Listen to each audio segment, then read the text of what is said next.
Okay then gang, so in the last video we created a new migration file and then we ran our migrations and that executed the up method in each and every migration file. So it created all of these tables right here in our database, including our pizzas one.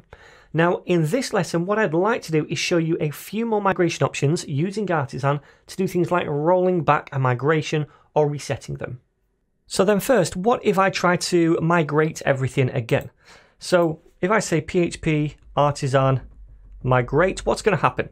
Well, nothing. And it says nothing to migrate. And that's because we've already ran this command, which has migrated all of these files. So it's already ran the up method in each one of them to create the tables and the different columns. So if we run it again, then it's not really going to do anything extra. There's nothing else to do. So it doesn't make any sense to do that.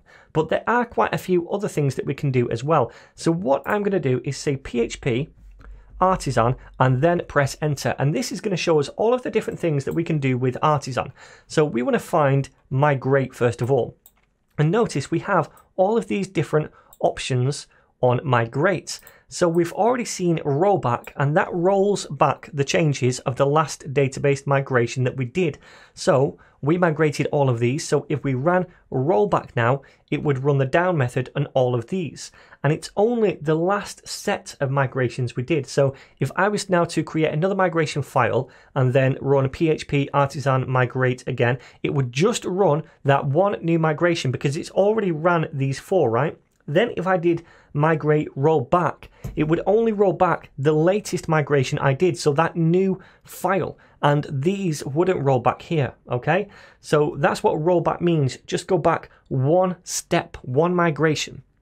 Now then, if we use this option right here, fresh, that drops all of the tables in our database and it reruns all the migrations from the start. So all of the tables that we created using these, but also any tables that were in the database not created by a migration. So if I created one manually in here, it would also drop that too, and then it would run the migrations from the start. So be careful using that fresh option.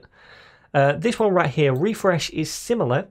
It resets all of the migrations and reruns them from the start, and essentially that means it runs the down method in each migration file first, then the up method. So it's similar to fresh, but it doesn't delete tables that aren't created with a migration file. It just essentially drops the tables or columns that were created using migration files and then starts them again. So we'll use that in a minute. This one right here, reset, that rolls back all of the database migrations. So you know, like rollback just went back one migration. Well, reset takes them all back regardless of when we created them or ran them. So using that example before, if we created a new file, migrated that, then we use reset, it will reset all of them. It will run the down method on each one and roll them all back. So that's the difference between reset and rollback. And then this right here, status, shows us the status of each migration file. Have they been run or have they not? Are they in the up state or are they not? Okay. So let's start by using this status option. I'm going to say PHP artisan and migrate status. So right now we can see that all of these have ran. So they're all in the up state. And that basically means that, yeah, we have all of those tables. Now, what if I say PHP artisan migrate and then use the rollback option? Well, we know that that rolls back all of the changes that we just did, all of the migrations we just did. So now I'm going to do status again, and we can see that now they're all in the down state, and I can verify that by refreshing over here, and we'll see all of those tables disappear. They've been dropped. Okay, so let me just bring these into an up state again. I'm going to say PHP artisan migrate, and then let's do status again just to verify that, and we can see now they're all in the up state. Okay then, so imagine now we wanted to add a new column to our pizzas table, for example the price. Well, there's two options here. First of all, what we could do is directly edit this create pizzas table migration file and add in the column here. Now, once we've added that in, first of all, we need to roll back all the migrations and then bring them back up again, run them again. Because remember, if we run PHP artisan migrate, because they're already in the up state, it's not going to do anything again. It's not going to detect that there's an extra column here and say, okay, well, I'll just run you again. doesn't work like that. We'd have to roll them back first of all, then run them again. So that's one option, and I'll show you that first of all. So table, and then this is going to be an integer, and it's going to be called price the column. So now, first of all, if I try to run PHP artisan migrate like so, again, it's not going to work. These are already in the up state. So what we need to do is roll them back first of all. Now, I'm just going to use migrate and then roll back to do this. Press enter. So now we can run PHP artisan migrate, and it's going to bring them all back up, this time adding this column right here. So let me do that, and if we go back over here, refresh, we should see all the tables, and if we click on this, we should see the new column price.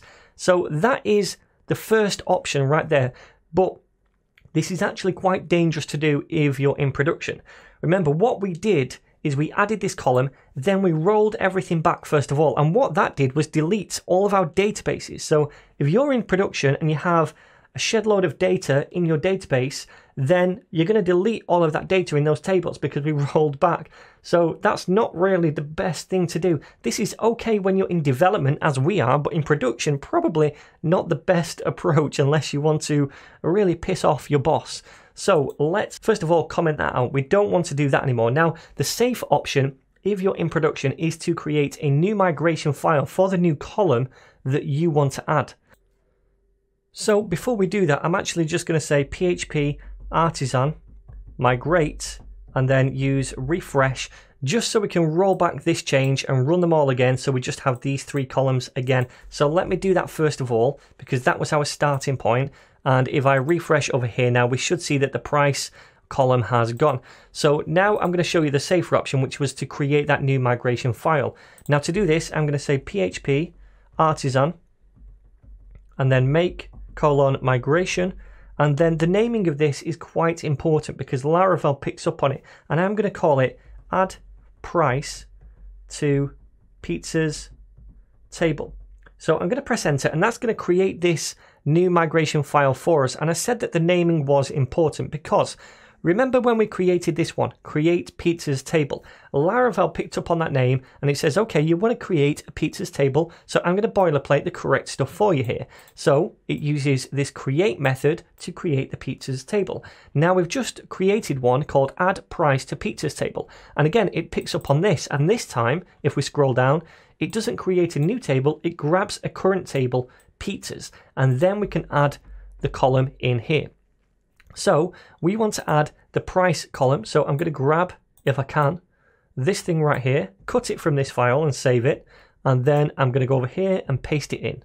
So now if I was to save this, first of all, I'm going to say PHP artisan and then migrate, and I'm going to use status. Let's just see what's going on. Okay, so we know that all of these four initial ones have run and they're all in the up state. So we have the pizzas table, but we don't have that new column in it yet. But we've just created this new migration file to add that column to the pizzas table. So if I was to run PHP artisan migrate again, all it's going to do is run this one migration. Does that make sense? So let me do that. I'm going to say PHP artisan migrate, and it's going to run that one migration right here. Now if I do PHP artisan migrate status again, we should see that they are now all in the up state. And we can see that this was the first batch of migrations we did, and this was the second batch. So we know we're kind of 2 migrations deep now, and that's going to come into play in a second. First, let me come over here, refresh. We can see that the price column is now there, and all of the other tables are there as well, which is always a good sign. Okay, so now I said that this batch thing was important. Well, that's important because now if we roll back, we're only going to roll back the latest batch, the latest lot of changes. So if I was to do now PHP artisan migrate and then roll back, it's only going to roll back this migration, the most recent one. So check this, enter, and then run the status command again. Now we can see it's only this one that's rolled back. We can roll back another time and it's going to roll back the other ones as well. So if I use status, now we can see they're all rolled back. Okay, now if I use PHP artisan migrate and then use status again, it brings them all forward. So now hopefully you have a better idea about what migrations are and how we use them to control our database tables and columns. Now it may be confusing at first, but I promise it will stick in time if you keep practicing.